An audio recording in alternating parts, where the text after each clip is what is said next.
I'm Tracy Baxter with today's Record Newswatch.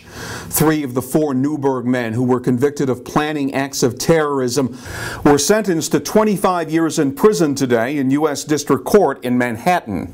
Last October, a jury convicted David Williams, Antu Williams, and James Cromedy on charges of conspiracy to commit terrorist acts involving plots to launch missile attacks on planes at the Stewart Air National Guard Base and to blow up synagogues in the Bronx.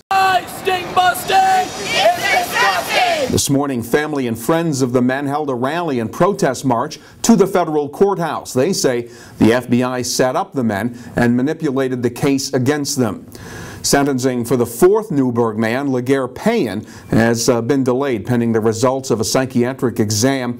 Reporter Doyle Murphy will have the complete story on the sentencing here at Record Online and in tomorrow's Times-Herald Record. In Orange County Court today, the Newburgh man who'd been convicted of killing another man in a brutal baseball bat attack was sentenced to 25 years in prison. A jury had acquitted Rodney Bethea of second-degree murder.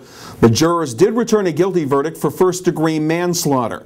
Bethea was convicted for the beating death of Eddie Gordon outside a residence in the town of Newburgh last November. The fatal attack came after the pair had fought during a party at the house. Authorities have identified the 2 men killed in the crash of a light plane near Dutchess County Airport yesterday afternoon. 60-year-old William Clues of Poughkeepsie and 23-year-old Matthew Smith of Brewster died when the single-engine Cessna aircraft crashed in a field across the street from the runway.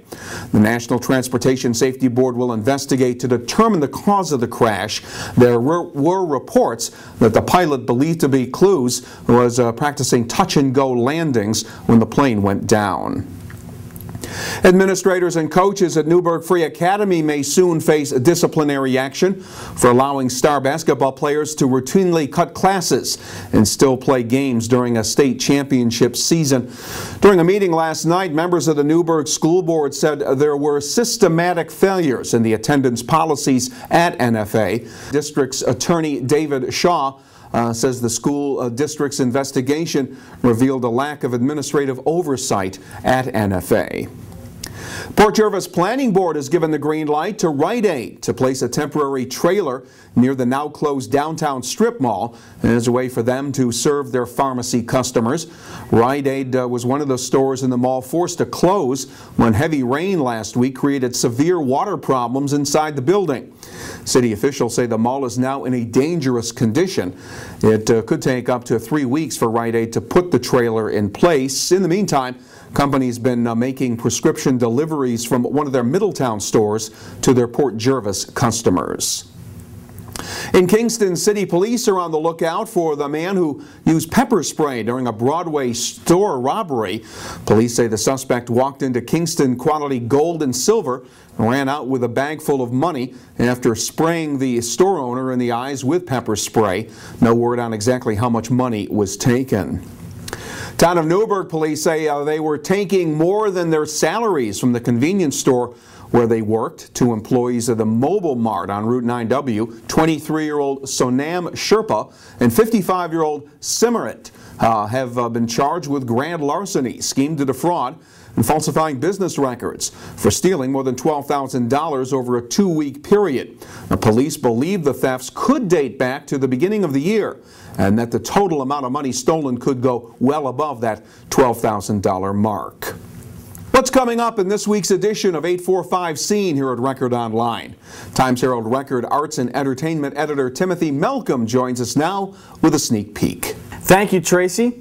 And coming up on the 845 Scene Show tomorrow, it is 4th of July weekend in the Hudson Valley, and a lot going on. We're going to have previews of the fireworks events and everything else that's happening over the 4th weekend.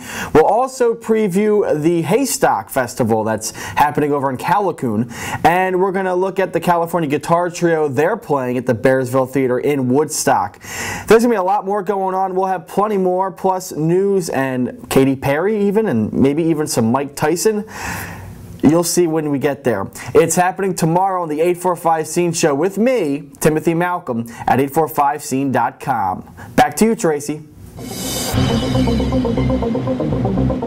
There's nice weather in the forecast for the end of the work week. Tomorrow will be sunny and pleasant with low levels of humidity. Temperatures will be up around 80 degrees. Friday should be another sunny day with the highs in the low to mid 80s. Find out what's happening in the world of news, weather, sports, and entertainment in tomorrow's Times Herald Record, and you'll find news when it breaks here at Record Online. For Record Newswatch, I'm Tracy Baxter.